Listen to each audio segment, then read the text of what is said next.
Queremos enviar un caluroso saludo a los hermanos que nos ven a través de las redes sociales, agradeciéndoles, ¿verdad?, su fina atención a nuestras transmisiones y esperando, ¿verdad?, sobre todas las cosas, que estos mensajes sean de gran provecho para sus vidas espirituales.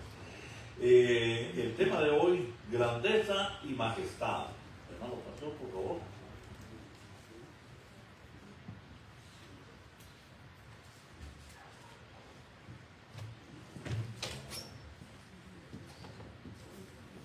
Por favor, mantengan abierta su Biblia al capítulo 8, el Salmo 8, en realidad. Y vamos a estar hablando algunas cositas aquí que vamos a compartir hoy. Leyendo otras versiones, estoy leyendo, digamos, la versión de Nácar Columna, que es una de las traducciones más exactas en el Antiguo Testamento y en el Antiguo Nuevo Testamento también. El autor, mejor dicho, el que hace comentario del Salmo 8, el autor de Nácar Columna, son varios por supuesto, dice: este salmo prácticamente es un comentario de relato de la creación universal y también el relato de la creación del hombre, los aspectos aquí.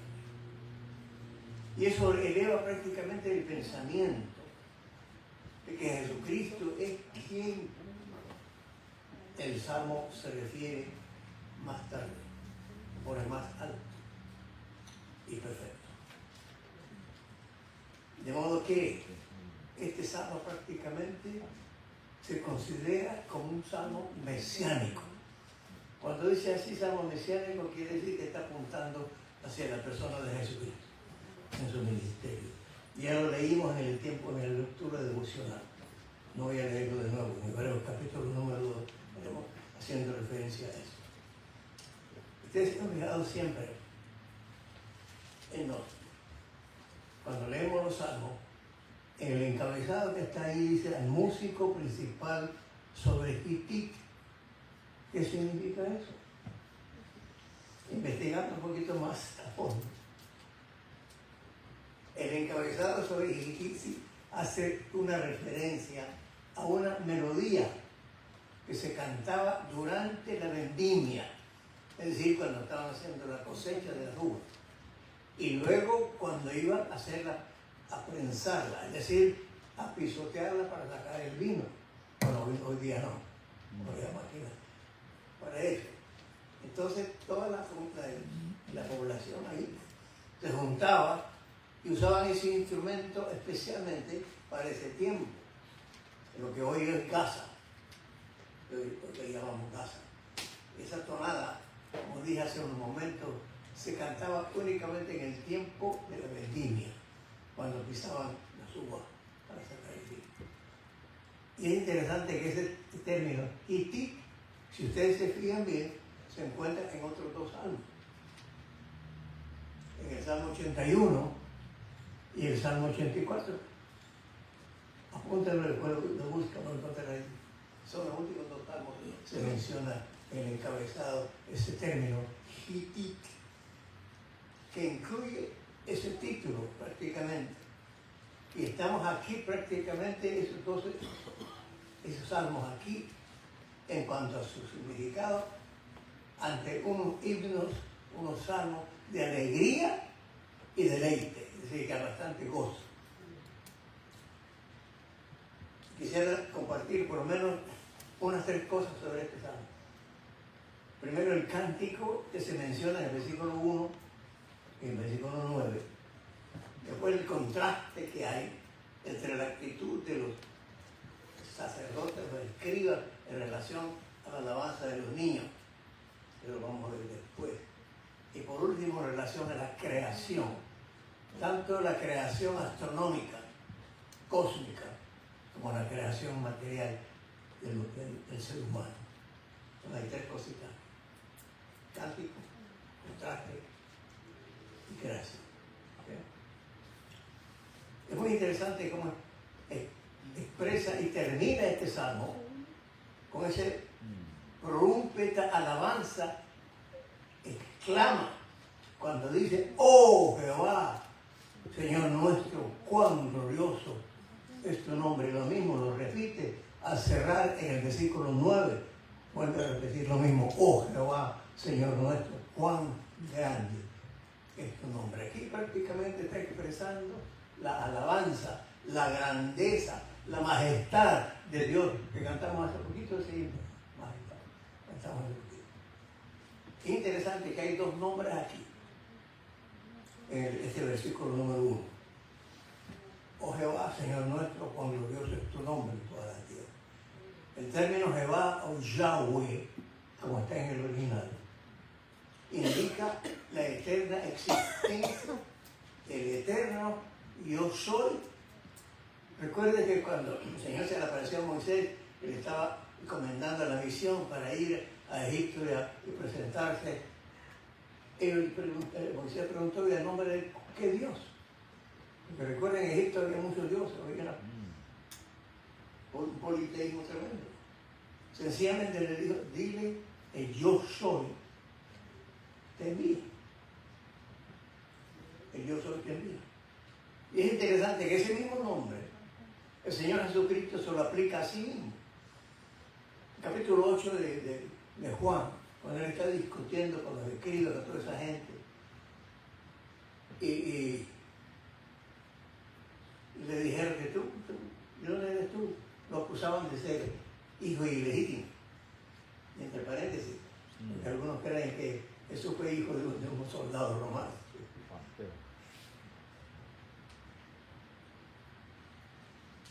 Y le dice, bueno, antes que Abraham fuese, yo soy. Usa el término ego sum, en griego quiere decir yo soy. Está indicando aquí la deidad, la divinidad del Señor, identificándose con Yahweh, el mismo, que existe por sí mismo, el eterno. Y es interesante que la raíz de ese verbo, del verbo soy, en hebreo significa sencillamente existir. Y Nácar Colunga lo traduce el que existe, el que vive por sí mismo. Interesante. Y hasta cierto punto, digamos, hay aquí dos referencias, siguiendo hasta cierto punto la tradición judía. Entre los judíos no usaban el término Yahweh, no lo pronunciaban por el nombre santo, sagrado. Usaban, en vez de eso, usaban Adonai, y usaban también el Elohim. Elohim es el nombre plural de Dios, por supuesto. Es interesante, ¿no? Lo que tiene la Biblia, la Biblia Américas.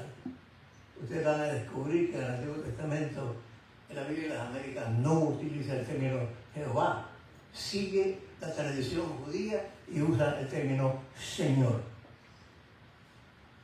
Ya no hay eso, lo que tiene en la Biblia de las Américas. Es interesante.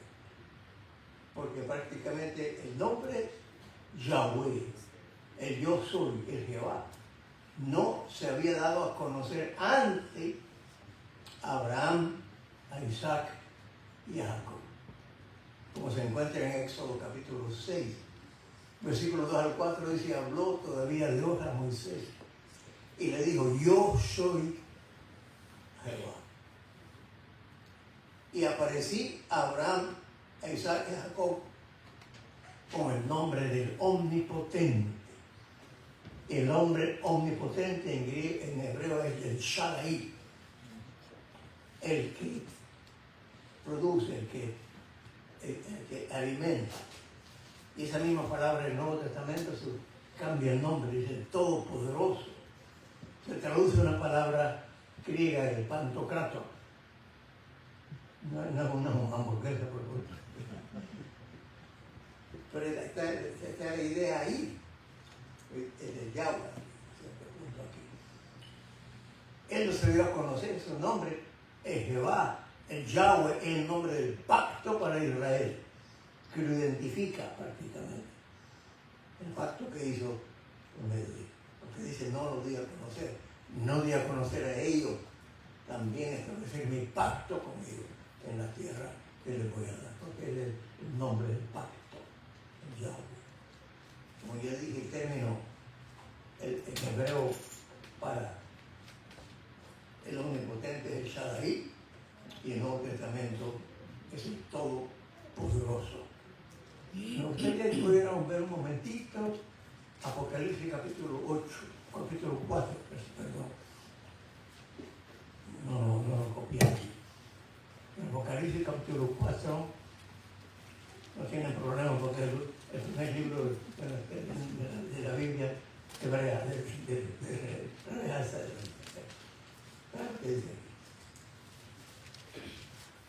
y los 4 seres vivientes tenían cada uno 6 alas y alrededor, y el templo estaba lleno de ojos. Y no cesaban, escuche bien, día y noche, santo, santo, santo, es el Dios Todopoderoso.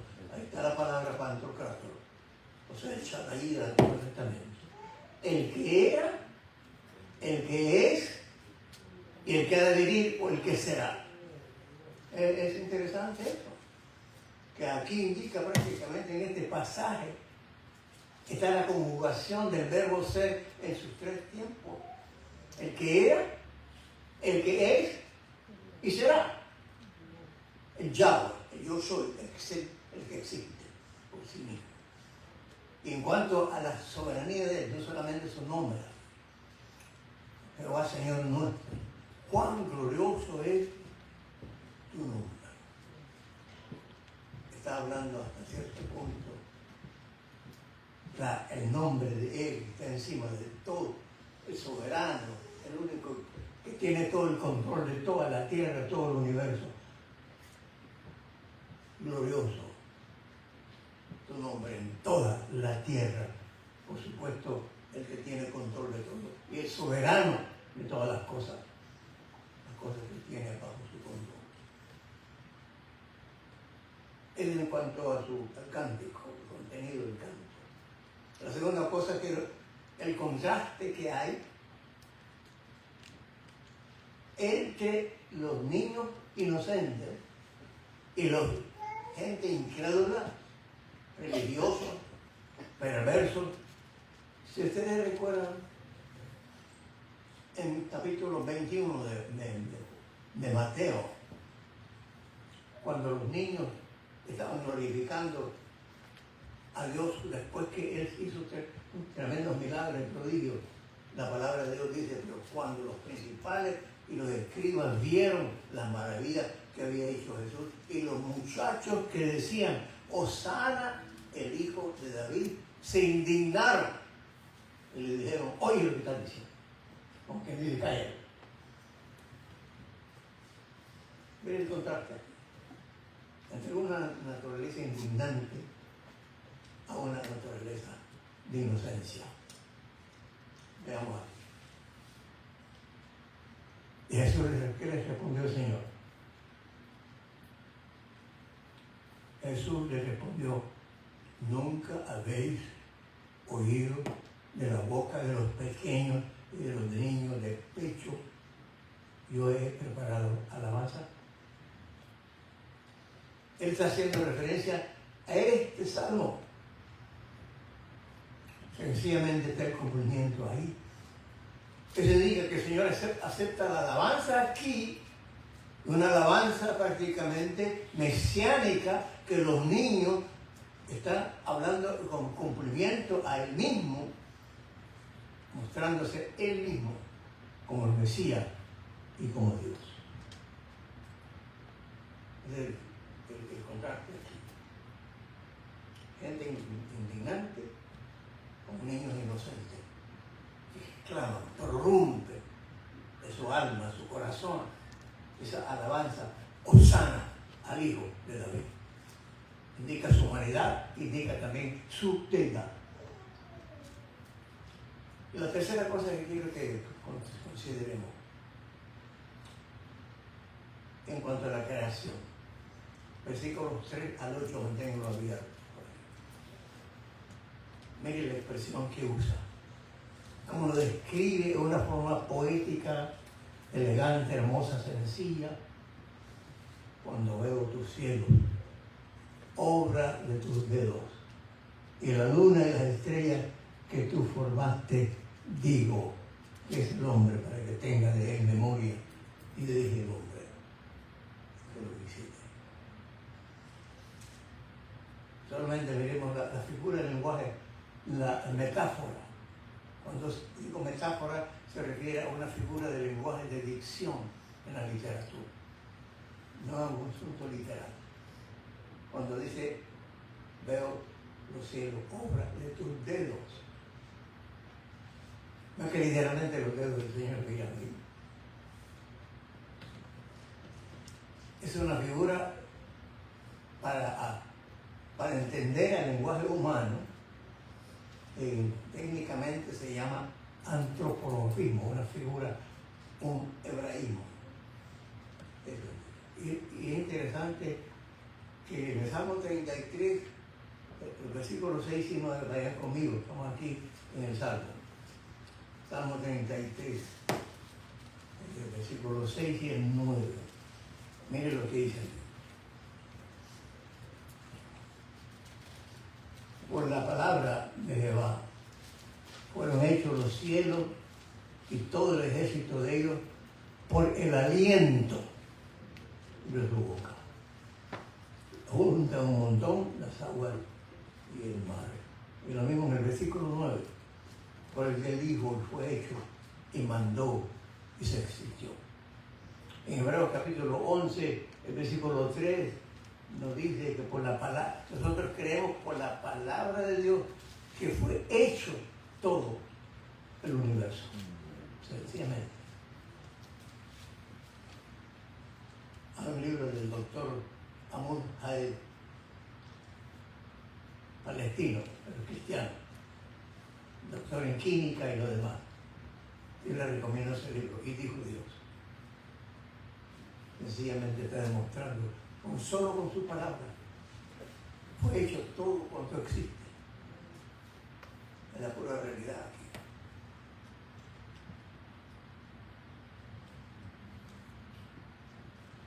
No hay aquí un proceso evolutivo. La ciencia moderna y vieja hace años se mencionaba todo esto. El mundo es obra de un proceso de miles, millones de años. Vamos a estar hablando de eso un poquito cuando discutamos el Salmo 19. Pero vean lo que dice Jeremías, capítulo 33, el versículo 22. Las estrellas no se pueden contar, o sí se pueden contar. Jeremías dice, como no se puede contar el ejército del cielo, ni se puede medir la arena del mar, así también multiplicaré la descendencia de mis siervos. Es interesante que algunos astrónomos, no astrónomos como yo, empezando por Ptolomeo, era un astrónomo griego. Se nos dice, investigando por ahí, que él contó como 1050 estrellas. Y luego más tarde Kepler, astrónomo polaco, dice que él contó 1670 estrellas.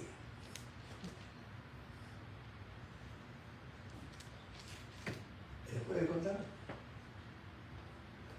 Usted sabe que según los astrónomos hay más de 100 billones de estrellas solamente en nuestra galaxia.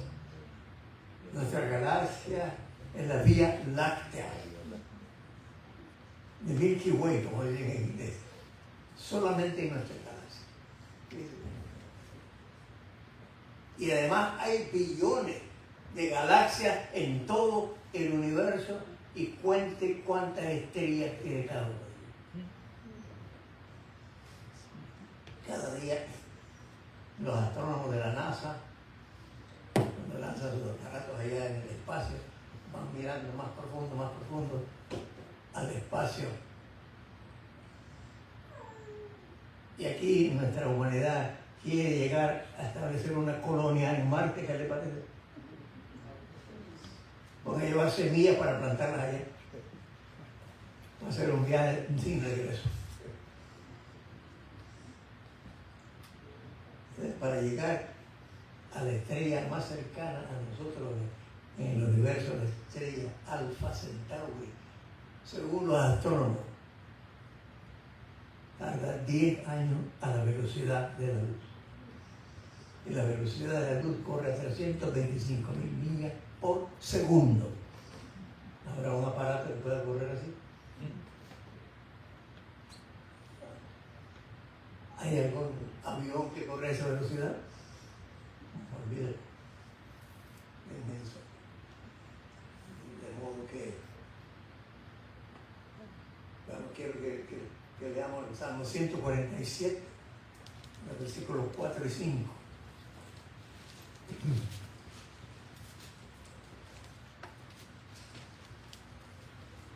Él cuenta el número de las estrellas, a todas ellas llama por nombre. Grande es el Señor nuestro, de mucho poder y su entendimiento infinito. Eso es lo que dice la palabra de Dios. Él cuenta el número y sabe cada nombre de sus estrellas. Y nosotros a duras penas conocemos el nombre de los planetas que están en nuestro sistema solar.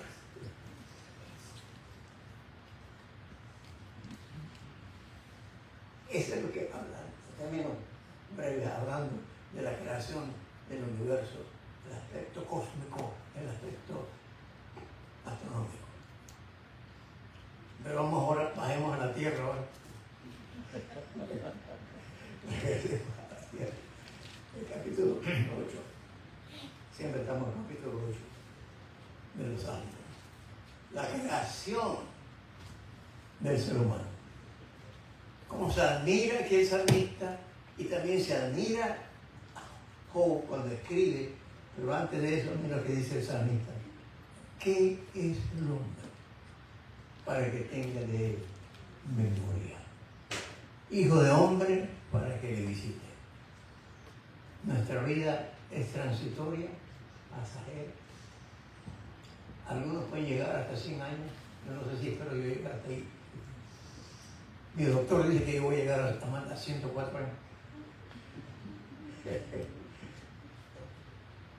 Y que nadie va a llegar a 100. Con la Biblia usa una figura aquí, que la hierba se corta hoy en la mañana y en la tarde, ¿cómo está? Nuestra vida es transitoria, pasajera, como la niebla. Por eso Job exclama también cuando dice que está discutiendo con sus amigos, ¿qué es el hombre para que lo engrandezca? Y ponga en él tu corazón y le visites por la mañana y por los momentos de la noche. ¿Quién es el hombre? El hombre, sabemos nosotros, que el hombre es la corona de la creación de Dios. Y Él preparó todo de antemano en los 5 días de la creación, por el 6º día, cuando Él crea los animales y al ser humano. Preparó la casa. Y eso sería otro tema para discutir, para estudiar en capítulo 1 y 2 del libro de Génesis, para profundizar un poquito más de eso. Porque muchos hablan de edades geológicas. Y entre ellos hay teólogos, como el que fue fundador de la Misión Centroamericana. Él se sumó, tal vez por pánico, en ese tiempo que hablaban de las edades geológicas. El doctor Scofield fue que hizo los comentarios del estudio de la Biblia Scofield. Que cada día era una era geológica. años, miles de años. Vino evolucionando todo hasta que llegamos. El hombre empezó una célula sin vida. Muchos la creen todos. Lo más maravilloso, la corona de la creación, es que Dios nos hizo a su imagen y semejanza. Nosotros no somos producto de una evolución que sale de una célula por millones y billones de años. La teoría de la evolución no acepta la idea de la creación de parte de Dios. Que somos resultado de una serie de accidentes, muerte, sufrimiento y la supervivencia del más fuerte. Esa era la teoría de Darwin. La supervivencia del más fuerte. Así que no van cayendo muertos ahí, pero estaba leyendo el otro día, investigando todo esto aquí, que en los años 70 se descubrió en Etiopía la famosa mujer Lucy, como el eslabón perdido, la mujer mono.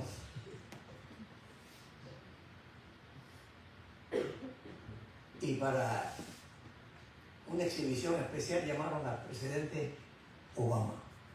Estaba fascinado Obama. Solo una parte del cráneo que descubrieron de ella y la rellenaron de yeso y lo demás.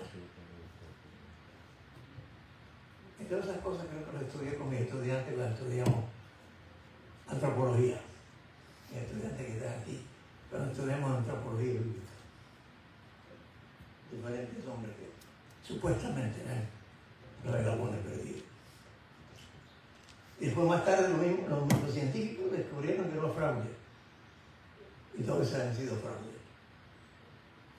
La palabra de Dios, que es nuestra autoridad, nuestra única autoridad, de una manera enfática, directa, dice sencillamente, y Dios creó al hombre a su imagen y semejanza. Fue creado por Dios a su imagen. Es presentado como la obra especial de Dios. No somos producto nosotros de un proceso evolucionista. Somos producto sencillamente de la creación directa de Dios. Creado de imagen y semejanza. Y ese resultado es interesante, que es un consejo en el Dios triuno. Si nos fijamos bien en la forma del verbo, cuando dice en el versículo, vamos estoy ahogando. En el capítulo que habla de la creación, el capítulo 2, retrocedamos a Génesis, retrocedamos a más de miles de años atrás. A ver qué nos dice la autoridad aquí.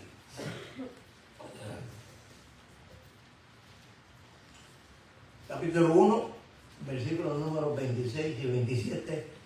Fijémonos bien, siempre cuando estudiamos la escritura, hay que fijarse bien en la construcción gramatical, en los adverbios, los adjetivos y todo, porque debemos interpretar la Biblia desde el punto de vista, en cuanto al asunto de literatura, en cuanto al punto de vista filológico, en cuanto al origen de la palabra y lo demás gramaticalmente. Veamos lo que dice aquí. Génesis 1, 26. Ustedes lo saben todo eso de memoria, pero a veces no lo veamos bien. Entonces dijo Dios, mire bien, dijo Dios, dijo Yahweh, o Elohim, hagamos al hombre, a nuestra y a nuestra semejanza, conforme y señoree de los peces del mar, las aves de los cielos, de las bestias, toda la tierra, todo animal que se arrastra en la tierra. Ahora fíjese bien el cambio de plural a singular. En versículo 26 dice, hagamos. El versículo 22 dice, y creó Dios. Está en singular aquí. Indica la unidad que existe entre el Dios triuno. El Dios triuno. Creó Dios al hombre a su imagen y semejanza. Varón y hembra los creó. Y hasta cierto punto, este es el resultado aquí de la obra del Dios triuno. Hagamos, y Él creó. Bien conocido ese tema.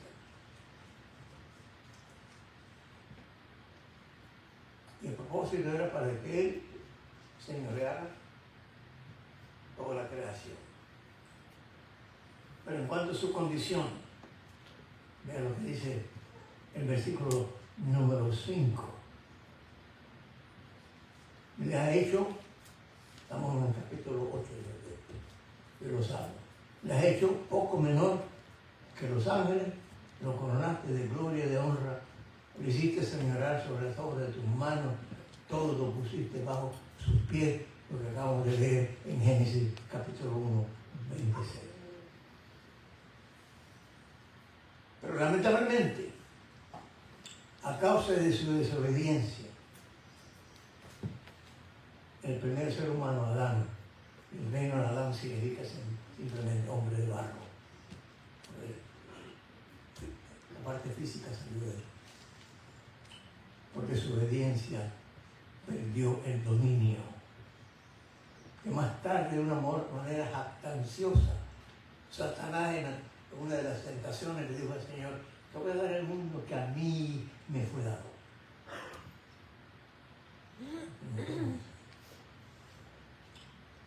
Él, hasta cierto punto, controla la parte de este mundo. La Biblia le llama el príncipe de este mundo, ¿no? ¿Sí? Pero cuando el hombre perfecto, Jesucristo, aparezca en su gloria, Él va a recobrar, a retomar lo que el hombre perdió. Creo que vayamos a 1 Corintios capítulo 15, versículo 25 al 27, porque la preservación, porque es preciso que Él reine hasta que haya puesto todos tus enemigos bajo tus pies.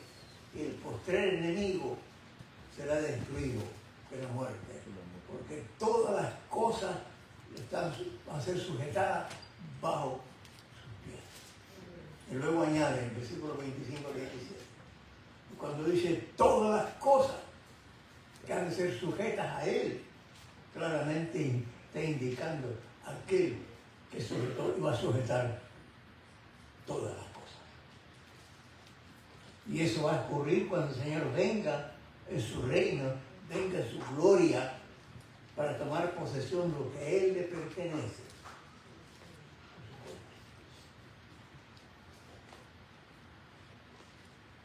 Y mire cómo termina el Salmo. Versículo número 9.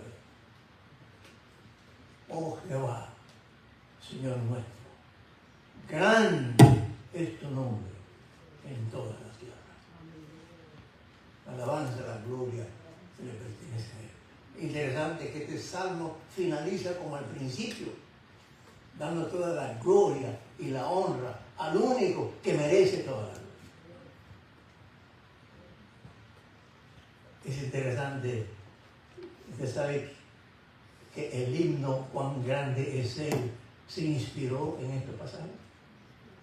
El autor, un músico sueco, escribió Cuán grande es Él. Lo vamos a cantar después. Y este salmo nos muestra claramente la grandeza, la pequeñez del hombre, del ser humano, y el reino mesiánico de Jesucristo. Nos presenta esa majestad que en el poquito cantamos. Toda la gloria y la honra le pertenece. Y para poder entender eso y comprenderlo, tenemos que entregar nuestra vida a Jesucristo, porque el hombre natural no saben esas cosas. Creen más en una ciencia, pseudociencia, y no en la palabra de Dios. Pero las cosas han de percibirse, interpretarse espiritualmente. Esta alabanza, cuán grande es Él, vamos a cantar al final, después del servicio de la Santa Cena. Que el Señor nos bendiga.